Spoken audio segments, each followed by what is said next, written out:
बहुत समय पहले की बात है। एक गांव में अब्दुल्ला नाम का एक गरीब लेकिन बहुत नेक इंसान रहता था। उसके पास एक पुरानी बैलगाड़ी थी जिससे वह सामान ढोने का काम करता था। उन दिनों सड़कें आज की तरह पक्की नहीं थीं, बल्कि मिट्टी की कच्ची और ऊबड़-खाबड़ सड़कें हुआ करती थीं। मुश्किल घड़ी। एक बार बहुत तेज बारिश हुई और पूरी कच्ची सड़क कीचड़ से भर गई। अब्दुल्ला अपनी बैलगाड़ी पर अनाज की बोरियां लादकर शहर की ओर जा रहा था। अचानक एक गहरे गड्ढे में उसकी बैलगाड़ी का पहिया फंस गया। अब्दुल्ला ने बैलों को हाँका, लेकिन कीचड़ इतना ज्यादा था कि पहिया और अंदर धंसता चला गया।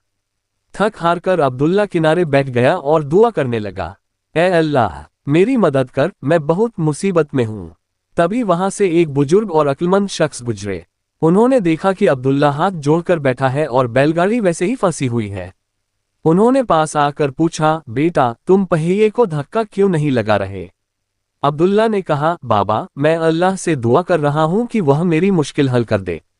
बुजुर्ग मुस्कुराए और एक बहुत प्यारी बात कही, बेटा, अल्लाह उन लोगों की मदद करता है जो अपनी मदद खुद करते हैं। दुआ के साथ साथ कोशिश करना भी सुन्नत है। अब्दुल्ला को अपनी गलती का एहसास हुआ। उसने बिस्मिल्लाह पढ़ा, अपने कंधे को पहिए के नीचे लगाया और पूरी ताकत से धक्का दिया। उधर बैलों ने भी जोर लगाया। कुछ ही देर की मशक्कत के बाद पहिया कीचड़ से बाहर निकल आया। अब्दुल्ला खुश हो गया। उसने अल्लाह का शुक्र अदा किया और समझ गया कि सिर्फ हाथ पर हाथ रखकर बैठने से काम नहीं चलता। सच्चा भरोसा वह है जिसमें आप अपनी तरफ से पूरी कोशिश करें और फिर नतीजा अल्लाह पर छोड़ दें। इस्लाम हमें सिखाता है कि हाथ से कमाना और मेहनत करना इबादत के बराबर है।